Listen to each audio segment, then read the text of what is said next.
एक जो और चीज है ना, अभी शायद हमारे साथ है, हाँ, इसमें एक चीज और इसमें ऐड चीफ नहीं होना करता चाहिए प्राइम मिनिस्टर ऑफ पाकिस्तान को।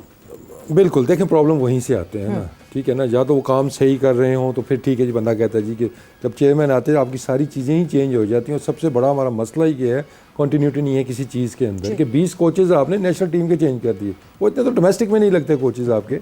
एक साल में 20 कोचेज़ आपने नेशनल टीम के चेंज कर दिए हैं, ठीक है ना। दूसरा देखें कि अभी बात हो रही थी क्रिकेटर्स की, नॉन क्रिकेटर्स की, मैं पहले भी मैंने कहा कि कुछ जॉब्स ऐसी हैं जहाँ पे क्रिकेटर्स को नहीं होना चाहिए, जो मर्जी क्रिकेटर आ जाए उसका काम ही नहीं है।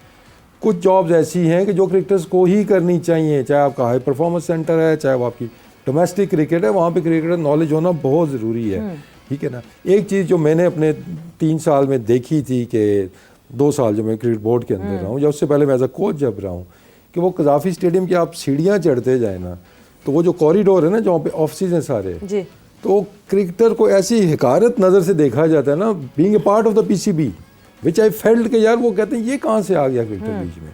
वो जो कमरे हैं ना सज्जे खब्बे वो जितने हैं, ठीक है, रमीज़ आए, जब रमीज़ के दौर में चीज़ें बेहतर हुई क्योंकि टॉप पे क्रिकेटर आ गया था, तो कुछ हालात बेहतर हुए। लेकिन ये मेरा पर्सनल एक्सपीरियंस है कि चाहे वो एचआर वाले लोग हैं, चाहे वो आपके मार्केटिंग वाले लोग हैं, चाहे वो बाकी लोग हैं, वो आपको देखते ही इस शक्ल से कि इसका इधर क्या काम है, हालांकि वो हमारे सर पे क्रिकेटर के सर पे वो बैठे हुए हैं सारे, लेकिन वो हिकारत की नज़र से आपको देखते हैं, ठीक है ना। जब आप बोर्ड में नहीं होते, एचआर वाले ये सारे जितने भी हैं ये रुलाते हैं आपको आपकी सैलरी के लिए, आपके बाकी कामों के लिए।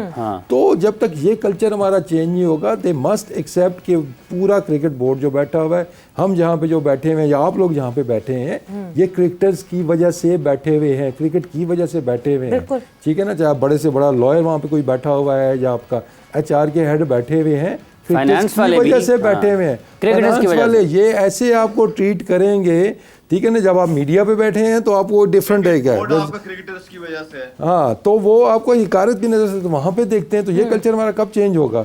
और जब भी डिजास्टर होता है, अंडर दो छुरी के नीचे आते हैं वो क्रिकेटर्स ही आएंगे, वो सारे उधर के उधर ही बैठे हैं। अभी भी होगा जी, कोच चेंज कर दो, प्लेयर चेंज कर दो, जो पीछे से मसाइल आ रहे हैं उसकी तरफ कोई नहीं देखेगा, ठीक है ना। अगर ये अपॉइंटमेंट्स इतनी हुई हैं थ्रू एचआर होती है ना, उनको बुलाएं, पूछें जी कौन सा प्रोसेस आपने फॉलो किया, ये कोच हायर किया या ये आपने कोई और बंदे जो हायर किए हैं, कौन से प्रोसीजर आपने फॉलो किया। सीईओ को भी पूछा जाएगा ना कि आपने क्या किया, आप सिर्फ फाइल आगे भेजने के लिए, वो भी उधर ही है, मतलब क्या प्रोसीजर फॉलो किए गए थे। जब तक अपना काम सारे नहीं करेंगे और रिस्पेक्ट नहीं देंगे एक दूसरे को, ये हालात हमारे कभी ठीक नहीं हो सकते। ये हालात कभी ठीक नहीं हो सकते। शायद भाई पाकिस्तान की टीम वर्ल्ड कप से बाहर हो गई है, आप काफ़ी सारी गुफ्तगू यहाँ पर हुई है, आपके ख्याल में क्या किसी एक या दो लोगों को इसका जिम्मेदार ठहराया जा सकता है, और ये जो हमने माजी में देखा है, और आपके ख्याल में आगे कैसे बढ़ सकते हैं इस टीम से, अब आपको या इस सिस्टम से आपको क्या तवक्को, और आपके ख्याल में बेहतरी कैसे हो सकती है?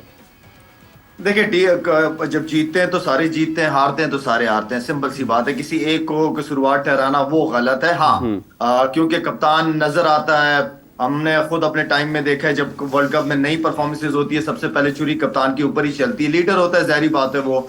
और मेरे ख्याल में सिर्फ जो मैं सोशल मीडिया पे देख भी रहा हूँ, बहुत ज्यादा बाबर को क्रिटिसाइज किया जा रहा है, बहुत ज्यादा बदतमीजियां की जा रही हैं। ठीक है, उसकी कप्तानी पे नो डाउट हम सब उसको क्रिटिसाइज कर रहे हैं, लेकिन मेरे ख्याल में एज अ प्लेयर वो बहुत बड़ा प्लेयर है। थोड़े इज्जत के दायरे में रह के, तमीज के दायरे में रह के बदतमीजी का दामन ना पकड़ें और आप अपनी बात को सामने रख सकते हैं। तो मेरे ख्याल में सबकी, जितने भी बैट्समैन हैं उन सब पे जिम्मेदारी बनती है, या बॉलर्स हैं उनके ऊपर जिम्मेदारी बनती है, इसलिए कि सारे हारे हैं। और साथ में किस तरह चीजें बेहतर हो सकती हैं, काफी सारी चीजों को सामने रख के, जो मैं कुछ दिनों से सुन भी रहा हूँ कि बहुत सारी चेंजेस होने जा रही हैं। बहुत सारी चेंजेस के लिए आपके पास बहुत सारा पीछे बेंच के ऊपर लोग होने चाहिए, तैयार होने चाहिए, जो कि नहीं है आपके पास। ठीक है, मैं समझता हूँ कि 4-5 लड़के, 6 लड़के ऐसे हैं जिन्हें वापस डोमेस्टिक क्रिकेट में भेजना चाहिए। उनकी फिटनेस और उनकी परफॉर्मेंस को बेहतर, मेरे ख्याल में उन लड़कों को 2 साल पाकिस्तान टीम के करीब नहीं होना चाहिए। 2 साल तक वो डोमेस्टिक क्रिकेट खेले, सिलेक्शन कमेटी उनसे बात करे, उनके प्लान्स दिए जाए। ये नहीं होना चाहिए कि बाहर निकाल दिए तो भूल ही गए आप। ये हमारी उसके अंदर बहुत ज्यादा होता है, पीछे प्लेयर बैठे हुए नहीं होते तैयार, और आप जो जिन पे इतनी इन्वेस्टमेंट की हुई होती है उनको भी साइड पे कर देते हैं। तो उनको एक प्लान के तहत भिजवाएं डोमेस्टिक क्रिकेट में, 2 साल तक उनको आने ना दें करीब, उनकी फिटनेस और बैटिंग या उनकी जो बॉलिंग है, जिस पे डिपार्टमेंट भी वो काम कर रहे हैं, उनमें इंप्रूवमेंट ला के फर्स्ट क्लास के सारे मैचेस खेल के एंड देन उनके लिए दरवाजे खुले रहने चाहिए। बट लाला, आप ये जो 5-6 क्रिकेटर्स की बात कर रहे हैं, जो 5-6 क्रिकेटर्स अगर उनको वापस डोमेस्टिक में भेज देना चाहिए, तो उनकी जगह भी तो कोई होना चाहिए जो उनकी जगह ले सके, वो बेंच हो कोई ऐसी जो उनकी जगह ले सके। सवेरा हैं। आप डोमेस्टिक क्रिकेट को इज्जत दें। आप डोमेस्टिक क्रिकेट जो सारा साल खेलते रहते हैं उनकी परफॉर्मेंसेस को सामने रखें। ऐसे लड़के हैं, आगा सलमान बात करूं, खुशदिल बात करूं, जो जहां पे आपको प्लेयर की जरूरत है, या सबजादा फरहान की बात करूं, मोहम्मद अली की बात करूं, इसके अलावा और जो डोमेस्टिक क्रिकेट बहुत सारे क्रिकेटर्स होंगे। ऐसा नहीं है कि डोमेस्टिक में किसी ने परफॉर्मेंस नहीं की है। अगर अहमद शहजाद इस काबिल है, उसने इतनी पर डोमेस्टिक में दी है, तो अहमद मतलब कहने का मतलब है कि हैं प्लेयर हैं आपके पास, आप उन प्लेयर्स को बिल्कुल साइड पे ना करें और जो जरूरत है उनको डोमेस्टिक में वापस भिजवाएं जी। बिल्कुल जी, डोमेस्टिक में वापस भिजवाएं। डोमेस्टिक तो पता नहीं काफ़ी टाइम हो गया जो खेलते हुए दिख नहीं रहे हमारे प्लेयर्स। तो वक्त एक ब्रेक का हुआ है, ब्रेक पर जा रहे हैं, ब्रेक से वापस आते हैं तो और डिस्कशन करेंगे कि और क्या क्या कर सकते हैं। एंड वेलकम बैक टू जोर का जोर, T20 वर्ल्ड कप 2024 स्पेशल बात हमारी हो रही है। क्या तब्दीलियां हम देख सकते हैं टीम में, क्या तब्दीलियां होनी चाहिए, बट जब तब्दीलियों की बात करते हैं क्या हमारे पास बैकअप मौजूद है। इस वक्त ये बात हो रही थी, लाला हमारे साथ मौजूद हैं, मोहम्मद वसीम और सोहेल तनवीर हमारे साथ मौजूद हैं। सोहेल, बैकअप की बात करते हैं। बैकअप हमेशा हम ये बात करते हैं कि बैकअप जब बनेगा, जब हम डायरेक्टली डोमेस्टिक से उठा के लड़के को नहीं ला सकते, जब हम एक फ्री फ्लो में उस लड़के को मौका देंगे, एक रोटेशन पॉलिसी, हम मुसलसल उस रोटेशन पॉलिसी की बात करते हैं।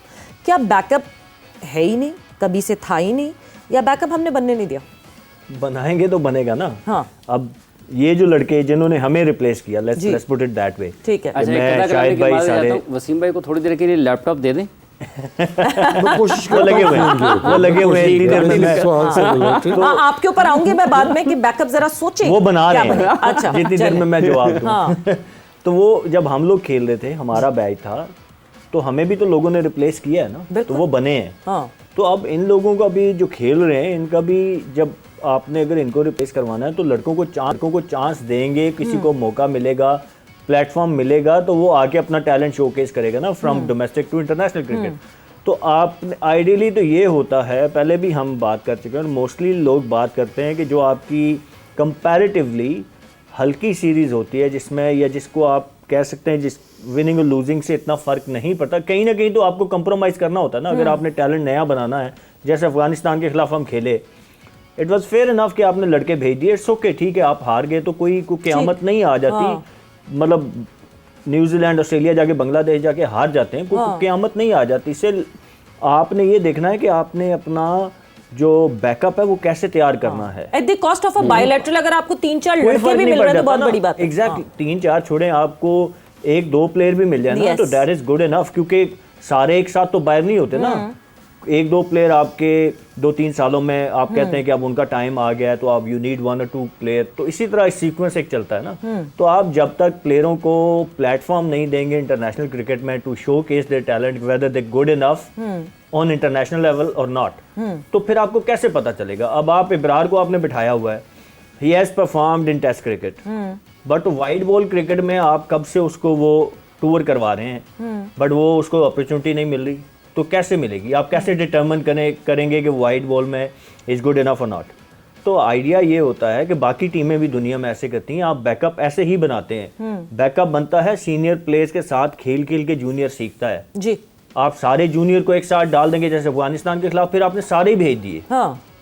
तो वो नहीं कर सकते। You need senior around you. जब इतने बड़े लेवल पे आप जाते हैं ना एज ए जूनियर, तो आपको 2-4 सीनियर अपनी सराउंडिंग में चाहिए होते हैं, जो आपको मोटिवेट भी करें, जो आपको मुश्किल टाइम पे एक अच्छा मशवरा भी दे सकें। तो आपको बैलेंस लेके चलना होता है। वो मैं बार बार कहता हूँ कि कई सीरीज़ ऐसी हमारे टाइम पे भी होती थी कि आप सीरीज़ का फैसला हो गया, लेट्स सपोज एक को मैच रह गया, वो चाहे आप जीते हैं या हारे हैं, तो उस एक मैच में आप बेंच वाले प्लेयरों को खिला देते हैं, कोई खास फर्क नहीं पड़ना। तो ये एक आइडियल सिनारियो होता है। अपने जो आपके बेंच वाले प्लेयर हैं उनको आप ग्रेजुअली ग्रूम करते हैं, एक मैच देके, 2-2 मैच देके, when you see they are good enough तो फिर आप उनको बड़े इवेंट्स में भी डालते हैं। तो आइडिया यही है और यही दुनिया सारी में यही एक प्रैक्टिस है और हमको भी उस प्रैक्टिस पिछले कुछ अरसे में आप देखें ना हमने इस प्रैक्टिस को फॉलो नहीं किया हुआ है। नहीं, बिल्कुल भी हम नहीं नेपाल से भी खेले हैं तो मेन स्ट्रेंथ के साथ खेले हैं। हम नेदरलैंड गई है हमारी टीम तो फुल स्ट्रेंथ की नेदरलैंड टीम तो फिर गई भी है। थोड़ी नेपाल नेदरलैंड के मुकाबले में तो अभी एक वो टीम बन रही है ना थोड़ी। अभी लास्ट मैच उन्होंने बड़ा अच्छा खेला है तो आप उसके खिलाफ भी अगर अपनी बेंच को ट्राई नहीं करेंगे कोई बात नहीं होता। अगर आप मुझे एज ए बॉलर अगर 5 विकेटें अपनी नजर आ रही है ना कि मैं खेलूंगा मैं 5 आउट कर लूंगा कोई बात नहीं, मैं सेक्रीफाइस कर सकता हूँ। मैं अपनी जगह किसी जूनियर को खिला दूंगा यार के वो खेल ले। और बेस्ट सिनारियो ये होता है कि एक छोटी टीम के खिलाफ जूनियर खेल के कॉन्फिडेंस गेन करे फिर आप उसको बड़े मैच खिलाएं।